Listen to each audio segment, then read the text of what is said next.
Okay, we've been to Pittsburgh. We've been to Buffalo. It's time to head to Green Bay, Wisconsin to see Matt LaFleur's nice little 15, 16-minute press conference for a full breakdown right here on Roll Coverage. Let's go. Hey, I thought it was all over. Nope. They roll coverage.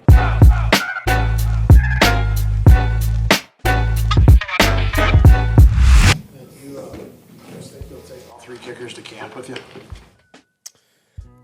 I think that's to be determined, quite honestly. So we'll see how it all plays out, and ultimately that's going to be Goody's decision. But that's something that we've certainly talked about. Interesting. I don't think there's going to be a big kicker controversy, so I think this is going to take a backseat. If people are focusing on this, they need to move on. This is not the story this year. It's the offensive weapons and what you guys added to the defense. Cannot wait. And, of course, the run game changes up quite a bit as well. Go ahead, Noel. Just how do you think Anders has kind of responded to just the extra competition? Yeah, I think Anders had a pretty solid spring. Like I mentioned earlier, I think all these guys have kind of had their moments, but I think, particularly of late, he's done a really nice job. Are you guys done today then? Today is our last day, yes. Sorry to disappoint you. I know you wanted to be here tomorrow, but today is our last day. Typically in the past, what we've done is we've had the last day be dedicated to a team building event. And I thought just kind of with coming back a little bit earlier this year, we're coming back in 2 days earlier as a whole group. Obviously the rookies and the quarterbacks will be back even before that, but I thought it was important. We moved the team building event to last week. We had a bowling event that the guys seemed to enjoy, and just thought it was in everybody's best interest. They don't want no smoke with the Big Ten. Man, obviously the SEC cool, but he fell a little short today. Personally, it's a group thing. Me personally, in football, I've never lost to a Big Ten school. Have you lost to an SEC school before? By the end of this, we're gonna come out on top. We came out pretty healthy, I think, for the most part, and so we're giving them off tomorrow. That's been something we've been hearing from a lot of the coaches. If you've been following this little mini-series I've been doing, we've seen Mike Tomlin say that the coaches and the players both need time off. Brandon Beane, Sean McDermott, now Matt LaFleur. I like the team-building exercises, but like he said, they're trying to do something a little different this year. I think it's going to be exciting. It's so exciting. Getting up with training camp, really where Jordan Love is, and then really how he goes the first 4 games of the season. I think you guys have a really great chance at not only running the division, but being in a really weird spot where the Bears can maybe soften up the Lions and the Vikings a little bit. I do think you are most likely going to be 1 or 2 in the division this year. I'd be really surprised to see you at 3. Definitely not going to end up in 4th place. So the healthy thing is a great one. Definitely knock on wood. I'm knocking on wood for you. Now, what other adjustments have you had to make for training camp, practice schedule, and all that to accommodate Brazil and making sure they have? Well, that's something that we're kind of going through right now. I should. Damn, he just tried to cut his ass off. Oh, okay. Finalize all that by the end of the week. Preston, he's going into his 10th year. I think he still only missed 1 game ever. What impresses you most about how he does his business on a day-to-day basis? Yeah, he's obviously, anytime you play that long, I would think there's a little bit of luck involved, but the fact that I think he does a good job of knowing how to prepare his body, prepare himself just for the rigors of the season, and so that's a testament just to how he goes about his business on a daily basis. With today being the last day. By the way, does it seem like muted at all? Mute. I don't mean sound-wise, but I mean like in tempo and energy and stuff like that. I feel like last year he had a little bit more energy. Maybe this is just because I'm just now coming in to Matt LaFleur's. It's the first one I've done of his this year.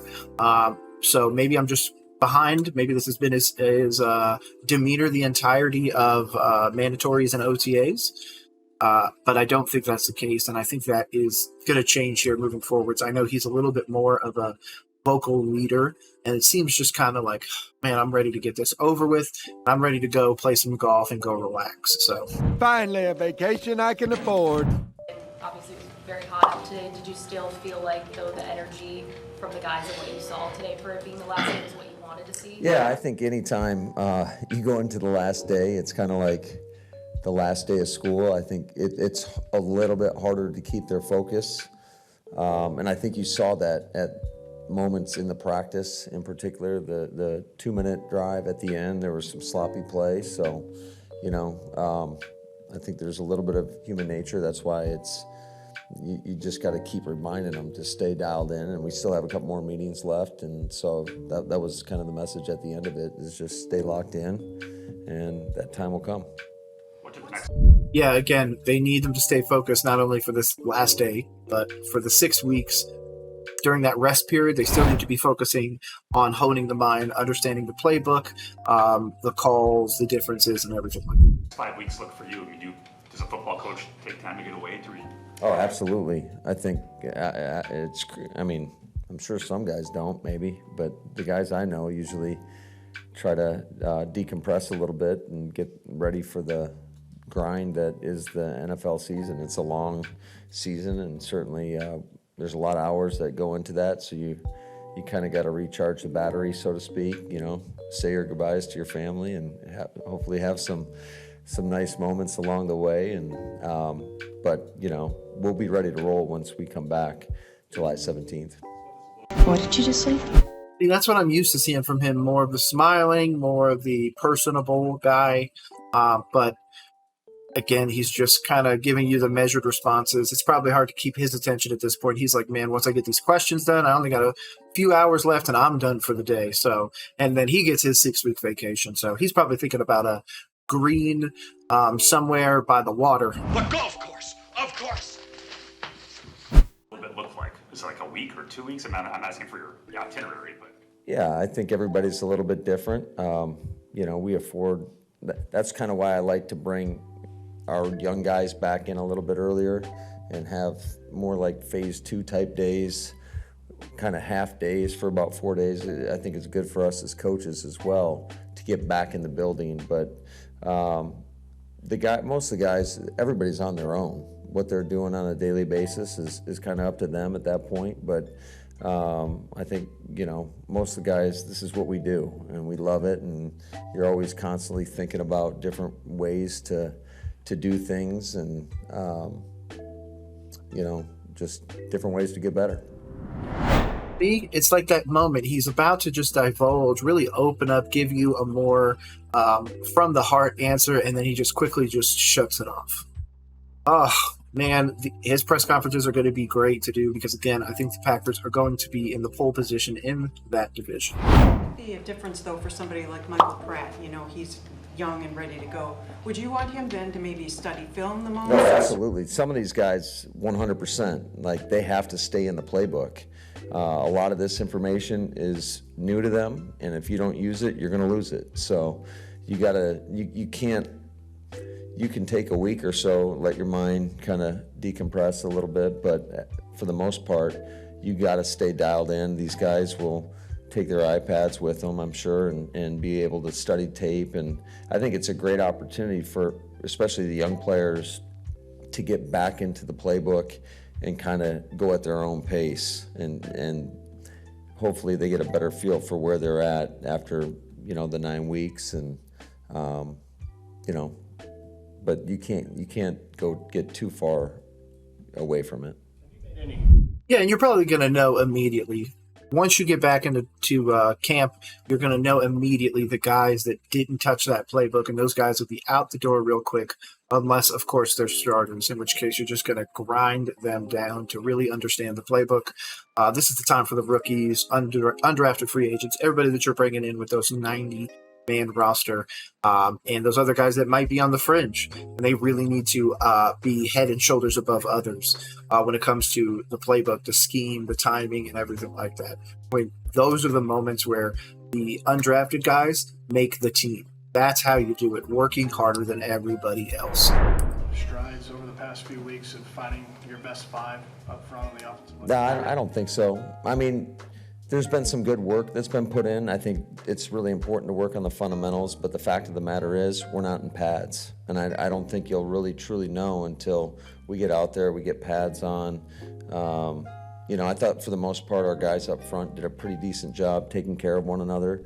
There were some moments where you got to get on, whether it's the O-line or D-line, about just kind of the rules of engagement. We certainly don't want people bull rushing. It's harder to anchor when you don't have pads.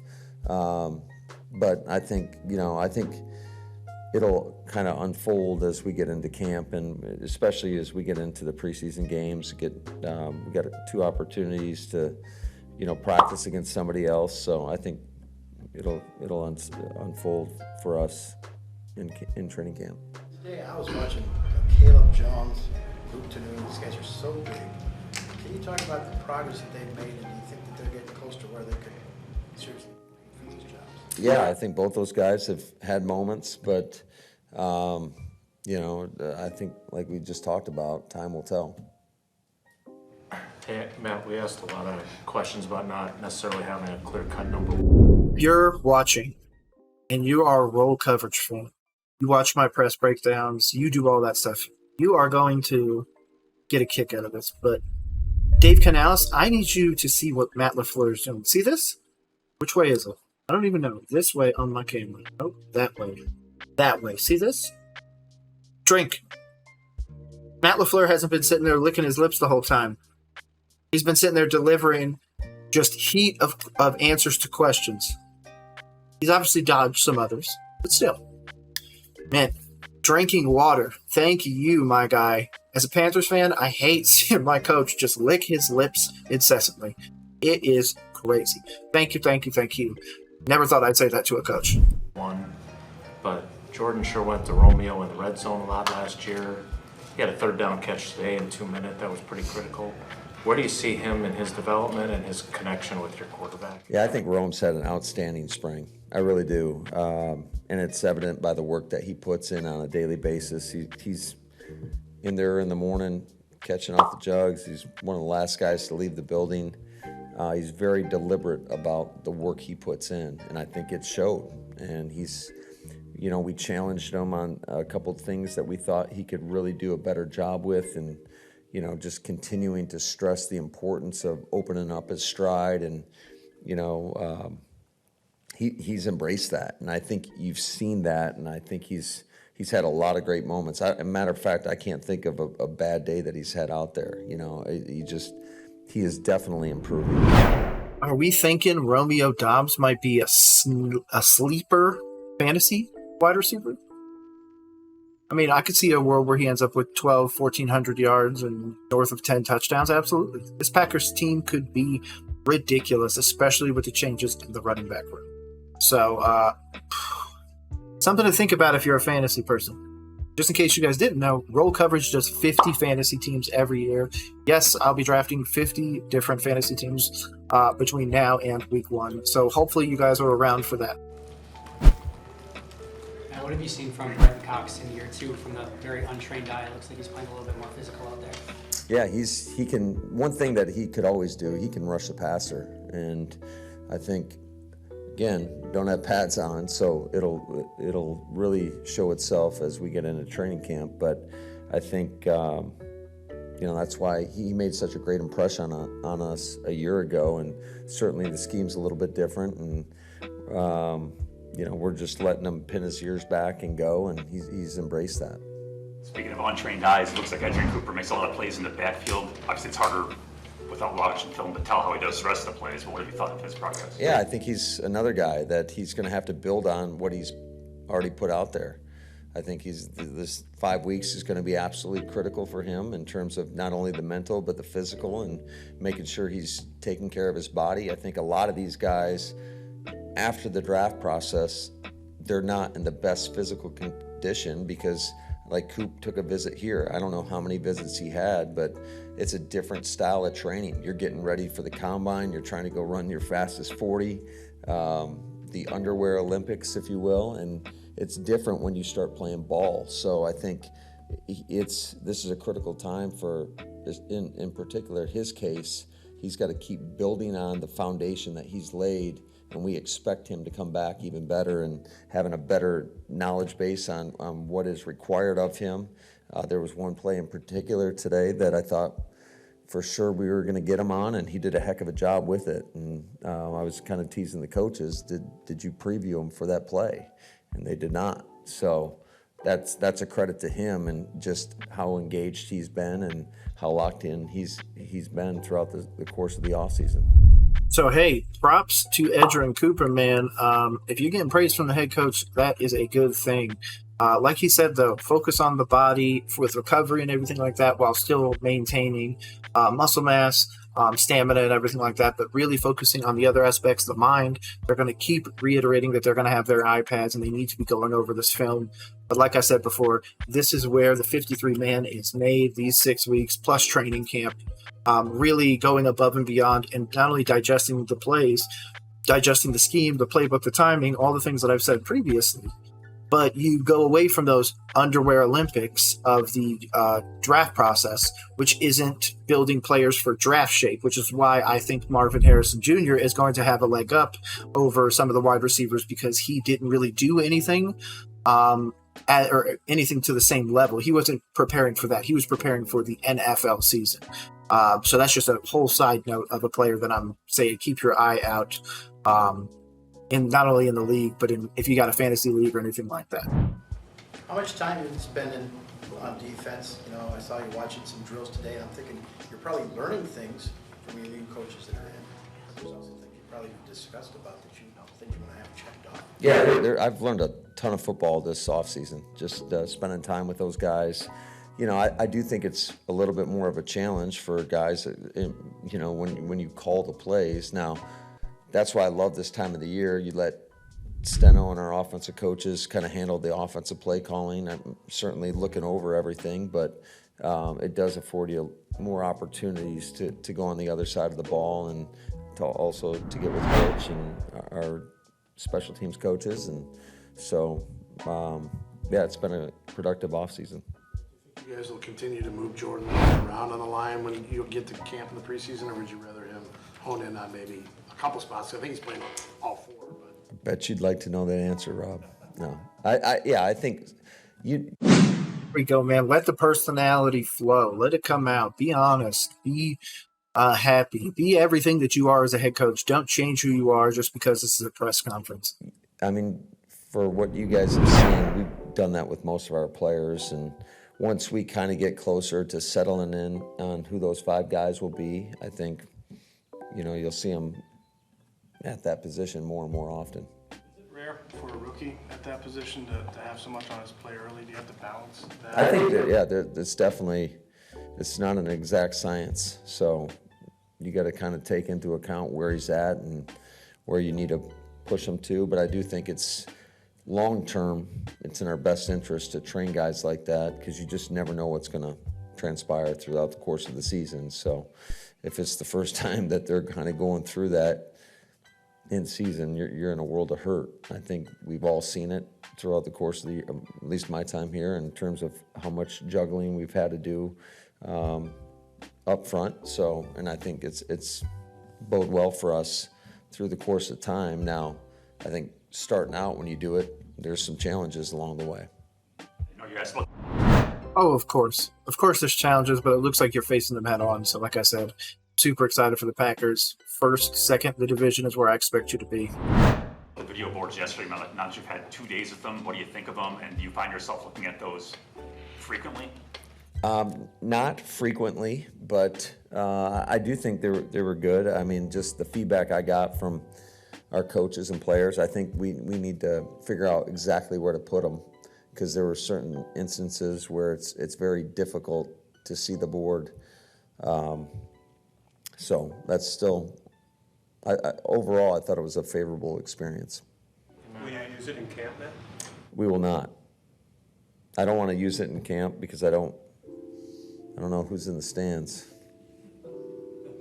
You might use it. Ooh, that's a little nugget right there for the people that are diehard football fans, knowing that people have recorded training camps and practices. During the regular season? Yeah, that's what I anticipate. Hey Matt, I get you're not in pads, but you still see a ton as a coach. I get that it's about production, not potential, but do you think you have a good feel for what kind of football team you have as you break the off-season program? I think we've laid a good foundation, and I think the guys, the things that we stress to these guys in terms of our communication, how close the connection can get.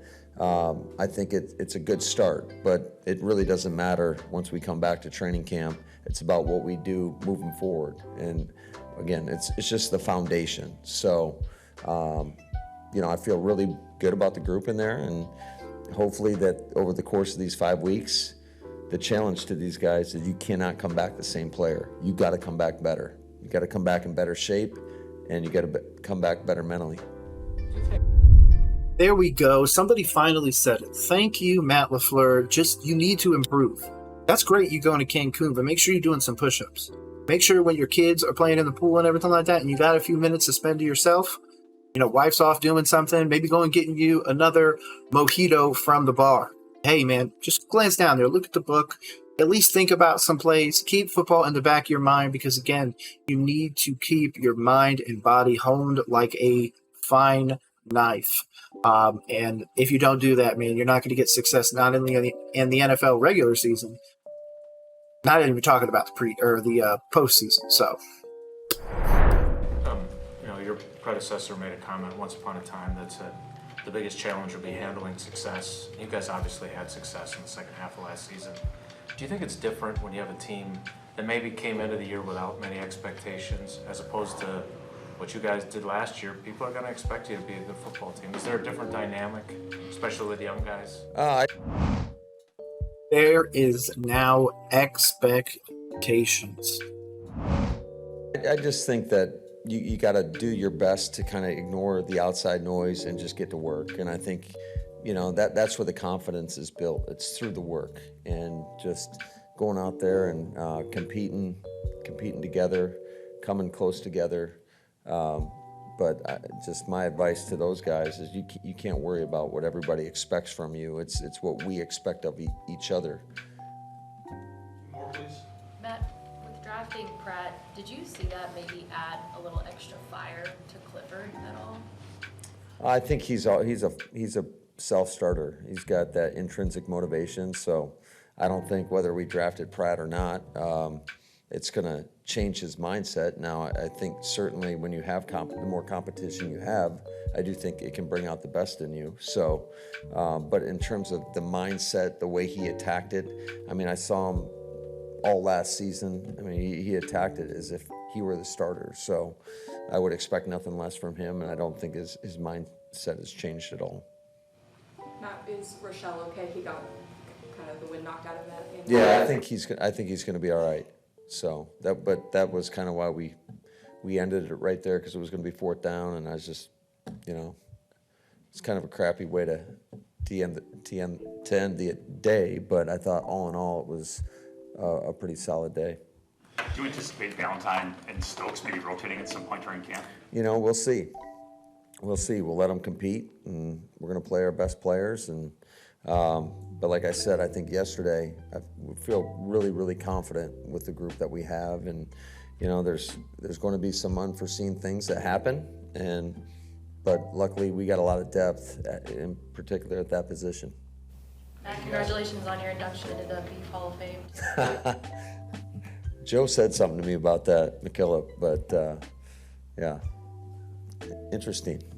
I think I played in like one real game there, so yeah, I lit it up. So you guys have a good one. Have a good summer. You too, bud. This was a great one. If you don't follow the Packers on YouTube, make sure you do. Again, this is where we get all of our great content from YouTube and their official statements, videos, and everything like that.